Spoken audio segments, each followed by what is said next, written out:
Good morning everyone, আমি প্রিয়াঙ্কা আর আমার channel Priyanka বণিক ব্লগের আরও একটি নতুন ভিডিওতে আপনাদের সবাইকে জানাই স্বাগত। আশা করব আপনারা সকলেই ভালো আছেন এবং সুস্থ আছেন, আর আপনাদের আশীর্বাদে আমরাও ভালো আছি। আজ শনিবার, আপনাদের সঙ্গে নিয়ে শুরু করে ফেলি আজকের ব্লগটা। অনেক দিন পর আজকে একটু সকালে উঠেছি, হাত মুখ ধুয়ে চাটা খেয়ে চলে গেলাম জামা কাপড় কাচতে।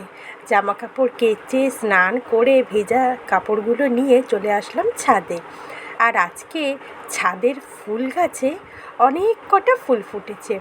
দুটো রানীর জবার ডাল কেটে কৌটোর মধ্যে বসিয়ে দিয়েছিলাম, সেই ডাল দুটো বেঁচে গেছে, আজকে তাতেও একটা ফুল ফুটেছে। আজ কদিন ধরে সকালে বেশ সুন্দর রোদ উঠছে, কিন্তু একটু বেলা বাড়লেই চারিদিক অন্ধকার করে এসে সে যে কি বৃষ্টি, সে কি বলবো। জামা কাপড়গুলো মেলে নিচে নেমে এলাম। চাটা আজকে যেহেতু আগেই খাওয়া হয়ে গেছে, তাই বিছানার চাদরটা পাল্টাবো, বালিশের ওয়ারগুলো পাল্টে দিয়েছি। এখন চলে আসলাম রান্নাঘরে। আজকে ভাবলাম নিরামিষ রান্না করব। কালকেও অফিস থেকে আসার পথে টালিগড় স্টেশন থেকে পনির এনেছিল। ওখানের পনিরটা খুব সুন্দর খেতে, মানে ভীষণ। প্রথমে ইন্ডাকশানে ভাত বসিয়ে দিয়েছি, আর এদিকে গ্যাসে মুগ ডাল ভাজা বসিয়েছি। ডালটা হালকা লাল করে ভেজে নিয়ে জল দিয়ে ধুয়ে নেব। দেখুন কত ময়লা জলটার ওপরে। ভালো করে ধুয়ে প্রেশার কুকারে দিয়ে পরিমাণ মতন জল আর লবণ দিয়ে প্রেশারটা ইন্ডাকশানে বসিয়ে দিলাম। এই পৃথিবীতে আমরা এসেছিও খালি হাতে আর যাবও খালি হাতে। শুধু যে কটা দিন বেঁচে থাকি আমার করেই কাটিয়ে ফেলি। আচ্ছা, আমরা তো একটু অন্যরকমভাবেও থাকতে পারি, বাঁচতে পারি। সবাই মিলে একসঙ্গে থাকার মজাটাই কিন্তু আলাদা। এত হিংসা, বিদ্বেষ, মারামারি, এত ইগো, এত মান অভিমান দূরে সরিয়ে দিয়ে একটু মন খুলে বাঁচতে পারে কজন বলুন? এখন তো মানুষ সাদামাটা হয়ে বেঁচে থাকতেই ভুলে গেছে। চারিদিকে শুধুই কম্পিটিশান। জন্মের পর থেকেই যেন এক কম্পিটিশানে নাম লিখিয়ে দিই আমরা। কারোর মনের ইচ্ছাটা কী সেটা কেউ জানতেই চায় না, শুধু নিজেদের ইচ্ছাটা অন্যের উপর চাপিয়ে দিই। নিজেদের ইচ্ছার মর্যাদা দিতে আমরা সবাই ভুলে গেছি। যাই হোক, এখন আলু ভাজা বসিয়ে দিলাম। সকালে মেয়েরা টিফিনে ভাত খাবে, তাই ভাজাটা তাড়াতাড়ি করে নিচ্ছি।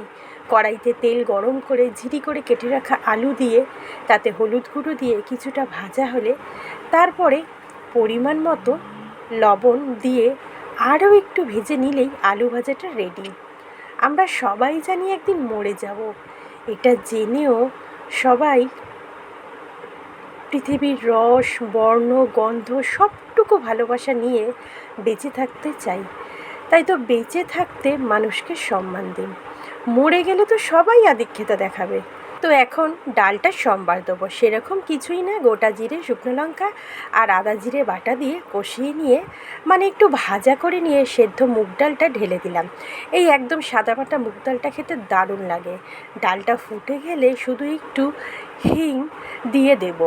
এখানে আমি ব্যবহার করছি এভারেস্ট হিংরাজ। এই হিঙের গন্ধটা জাস্ট অসাধারণ। আজকে সকালে টিফিনে খেয়েছে ভাত, মুগ ডাল, আলু ভাজা আর গন্ধরাজ লেবু। টিফিনটা ওদের জমে গেছিলো একেবারে। এদিকে ডালটা কমপ্লিট করে ওদের টিফিন খেতে দিয়ে দিলাম।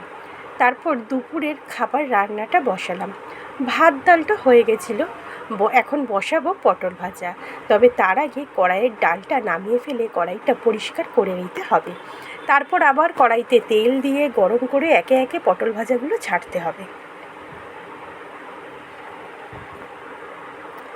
পটল ভাজা বসিয়ে দিয়েও দিলাম। এক খোলা হয়েছে, এটা দ্বিতীয়বার। পটলগুলো ভালো করে লাল লাল করে ভেজে নিয়ে তুলে রাখবো। যেগুলো হয়ে যাচ্ছে সেগুলো তুলে নিচ্ছি, আর বাকিগুলো আরও একটু ভেজে নিয়ে তুলব। তো দেখুন সব কটা ভাজা হয়ে গেছে। এবার পনিরগুলো কেটে নেব। মিডিয়াম সাইজের একটা ছুরি দিয়ে পনিরগুলো কেটে নিলাম। তো পনির কাটতে কাটতে আমার পেয়েছে বেজায় খিদে। তবে টিফিন খাওয়ার আগে খেলাম সুগারের ওষুধ, কী খাবো ভাবতে ভাবতে পনির কাটা কমপ্লিট। তো ভাবলাম আজকে একটু ওটস অমলেট বানিয়ে খাওয়া যাক, অনেক দিন খাইনি। যেমন ভাবা তেমন কাজ। একটা গ্লাসে একটা পেঁয়াজ, দুটো কাঁচা লঙ্কা, ঝালটা আপনারা যে যেরকম খাবেন, কুচি করে কেটে তার মধ্যে দুটো ডিম দিয়ে আর কিছুটা সাফোলার মশলা ওটস দিয়ে ভালো করে ফেটিয়ে নিলাম। একটা তাওয়ায় একটু রিফাইন তেল দিয়ে গরম করে ঢেলে দিলাম। তারপর খুন্তি দিয়ে ভালো করে ছড়িয়ে দিয়ে এক পাশ ভাজা হয়ে গেলে ওপর থেকে গোলমরিচগুলো ছড়িয়ে আরেক পিঠ উল্টে দিলাম। ভালো করে খুন্তি দিয়ে চেপে চেপে ভেজে নিয়ে একটা প্লেটে তুলে নিয়ে একটু টমেটো সস দিয়ে খেলাম। বাবারে, পেটটা যেন ভরল। এবারে পনিরের তরকারিটা বসাবো। ওষুধটা খাওয়ার 20 মিনিটের মধ্যে খাবারটা খেতে হয় আমাকে টিফিনের, না হলেই সুগার ফল্ট হয়ে যাওয়ার চান্স থাকে। কড়াইতে তেল দিয়ে গরম করে তাতে একটু লবণ, হলুদ গুঁড়ো, লঙ্কার গুঁড়ো দিয়ে মিশিয়ে নিয়ে টুকরো করে কেটে রাখা পনিরগুলো দিয়ে সুন্দর করে ভাজা করব। বেশ লাল লাল করে ভাজবো। দেখুন কি সুন্দর লাল হয়ে ভাজা হয়েছে। এবার ওই তেলে ডুমো করে কাটা আলুগুলো ভাজবো। পনির আলু ভেজে তুলে নিয়ে ওই তেলেই এবার শুকনো লঙ্কা, গোটা জিরে আর গোটা গরম মশলা ফোড়ন দেবো।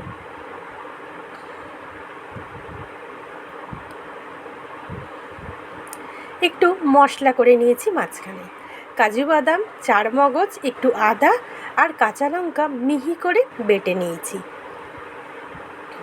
কেন পনিরের তরকারিটা নিরামিষ করব। ফোড়নটা দিয়ে মশলা বাটাটা দিয়ে দিলাম। এবার খুব ভালো করে ভাজতে হবে যতক্ষণ না তেল বেরিয়ে আসে। এবার একে একে পরিমাণ মতন লবণ, হলুদ গুঁড়ো, লঙ্কার গুঁড়ো দিয়ে সামান্য একটু জল মিশিয়ে ভাজা ভাজা করব বা ভালো করে আরেকটু কষাবো। তারপরে ভাজা পনির ও আলু অ্যাড করব। পনির আর আলুটা দিয়ে মশলার মধ্যে মিক্সিতে একটু টক দই ফেটিয়ে নিয়েছিলাম। দেখুন কি সুন্দর করে কিন্তু কষানো হয়ে গেছে। এবার টক দইটা দিয়ে দেবো আর একটু জল, আলুটা যাতে সেদ্ধ হয়ে যায়। স্মৃতির সুরে চ্যানেল থেকে জানিয়েছেন খুব সুন্দর হয়েছে।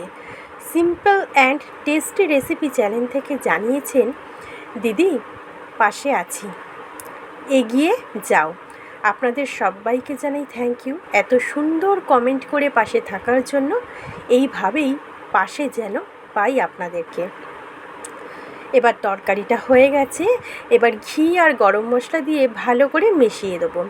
আলুটাও সেদ্ধ হয়ে গেছে দেখুন। এবার দিচ্ছি ঘি আর এক টুকরো পনির একটা গ্রেটারের সাহায্যে গ্রেট করে দেবো। এতে তরকারিটা দেখতেও সুন্দর হয় আর খেতেও বেশ টেস্টি হয়। আজকের মতন এখানেই রাখলাম। আশা করব ভালো লাগবে। আর যদি ভালো লাগে তাহলে আমার চ্যানেলটা সাবস্ক্রাইব করে পাশে থাকবেন। আর ভিডিওটা দেখার জন্য আপনাদের সবাইকে জানাই থ্যাংক ইউ সো মাচ। আজ তবে রাখি, দেখা হচ্ছে আগামী দিন নতুন ব্লগে। ততক্ষণের জন্য টাটা।